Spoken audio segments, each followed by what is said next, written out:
Now, United are close to agreeing their first transfer of the summer, with talks for Atalanta midfielder Ederson into their final stages. Sources expect the fee to be broken down into a £35 million guaranteed payment, plus £3 million in add-ons. A full agreement for the Brazilian could be reached by the end of the week.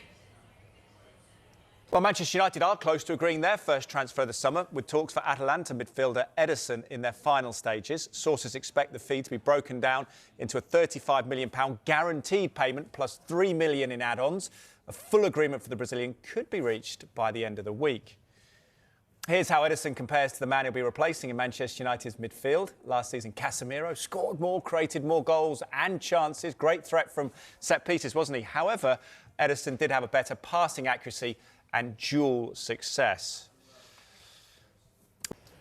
A Gordon transfer to Barcelona could really affect Marcus Rashford's future as well, couldn't it? The Manchester United forward has expressed his desire to stay at the new camp, but Barca are reluctant to meet his £26 million asking price. So this is how Gordon and Rashford compare in the league and Champions League this season. Gordon has 16 goals to Rashford's 13, but Rashford created 10 goals compared to just 4 for Gordon. Now, Manchester United's latest financial results have revealed that sacking Ruben Amorim cost around £16.7 million. Amorim was dismissed in January after 14 months in charge.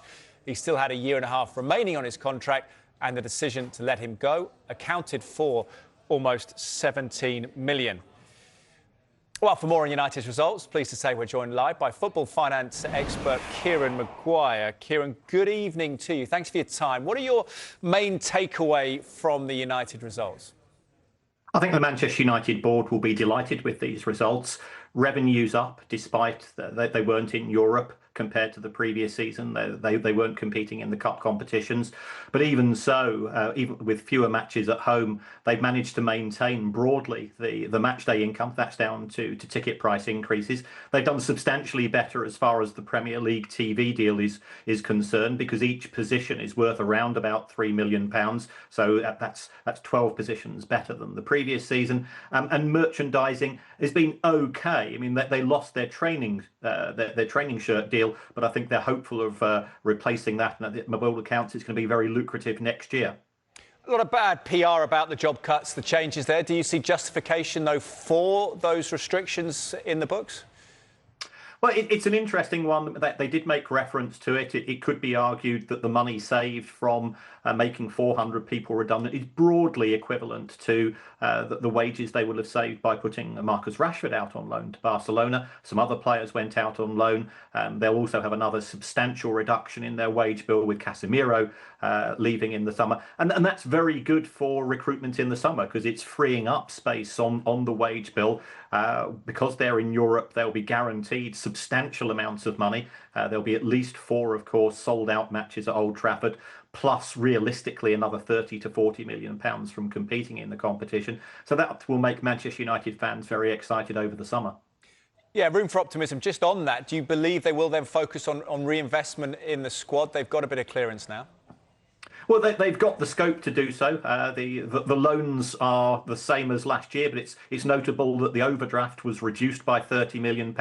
Again, that's freeing up cash. So they've got flexibility, and that's what managers are hoping for. The nature of football trading is that you've got to use the exit door as well as the people coming through. But it's the arrivals, of course, which excite fans. And yes, they've certainly got the scope to spend money. Yeah, this is Manchester United.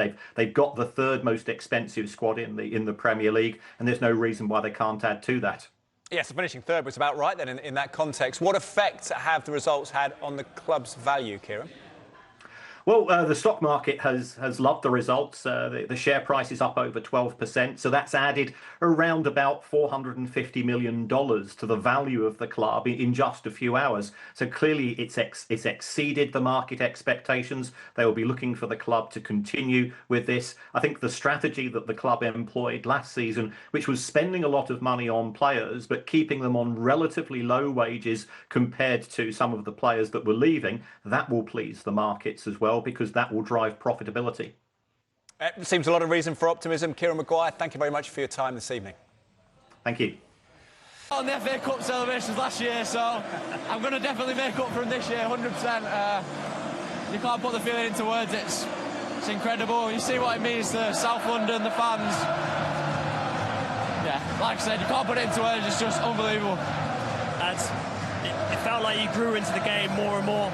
In the first half, it was a little bit shaky, but you started to get a little bit of composure. Obviously, put it on a sixpence for tea. And the second half, you took it by storm. So, how do you reflect on it all? Yeah, I think we knew they were going to be tough to break down. They're a very well-drilled team. They work hard. They're very intense. They're one of the most intense teams in the league. So, the start of the game is a bit cagey, as it's always going to be in a final. But we grew into it.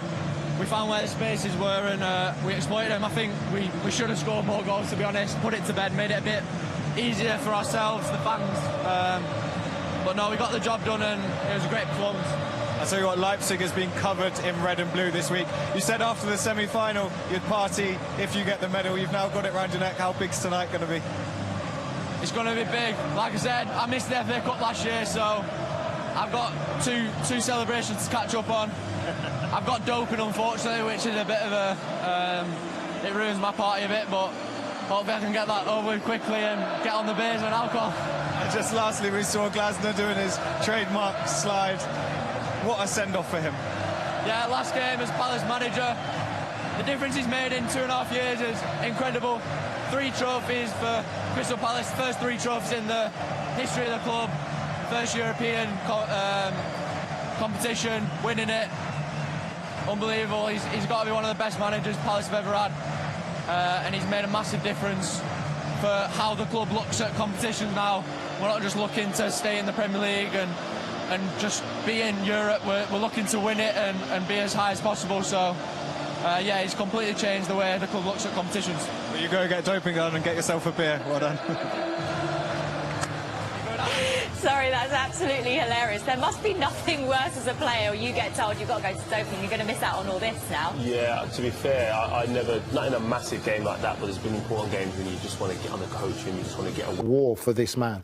And clearly he has that with this Crystal Palace team in what they've done and what they've achieved. And if you add that in with an identity where everybody knows how they should move in that formation, he's one of the rare managers, I think, at this level that's playing a 3-4-2-1. So that's not easy to do. That's not easy to win trophies with. We can see him at times have success in the league. I think the last time a team in the Premier League won with a back three was Antonio Conte with Chelsea back in 2016, 2017.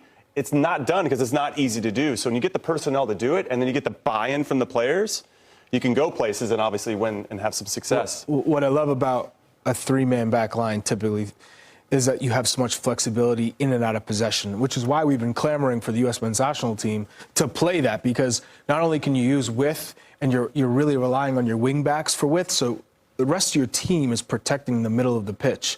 Now, if you're pinned up against a good team who you've conceded possession to, you're comfortable with 5 men across your back line, 4, and then you're 1 guy chasing. So there's a lot of flexibility in it. And so when I look at what Crystal Palace has been able to do under Oliver Glasner, it's challenge, because they never feel like they're out of a game. They can beat a Manchester City in an FA Cup final. They can lose a Mark Gahey and still win a European Cup trophy. So I think he deserves to be in that upper echelon of clubs. Oliver Glasner should be in Champions League. That's where he, I think, fits. By the way, if you're a club chasing a European trophy, he's a candidate. If you're a club chasing, the top 4, he's a candidate. So he fits in a lot of different situations. You know why the players do it? It's called South London pride, mate. That's what it is. South London pride. That's part of that, of course. That's all it is. Do you think that the most disappointing things for the Oliver Glasner leaving at the end of the season is maybe as a fan, Jimmy, you can accept if a manager is moving on and he's got something lined up and you know where he's going and maybe it is a Champions League team, but in his situation to be leaving and to kind of not be knowing exactly what's next, does it leave you thinking, is there any way that we can keep him? Or do you think because he came out and made such a big statement, because he was so frustrated with the club, he felt like he had to make I'm sure winning these trophies turns his head for sure. Like, but I do have a special group of players, and maybe we can do something special in the Europa League next year. But because he came out pretty early and said, this is it, this is the end of my journey, I I hope, has given the fans enough time to think, all right, what are we going to do next? Because you know, at times as fans, we get frustrated when ownership or front offices don't make decisions. He's given them more than enough time to find the next person. I'm just kind of curious. By the way, and don't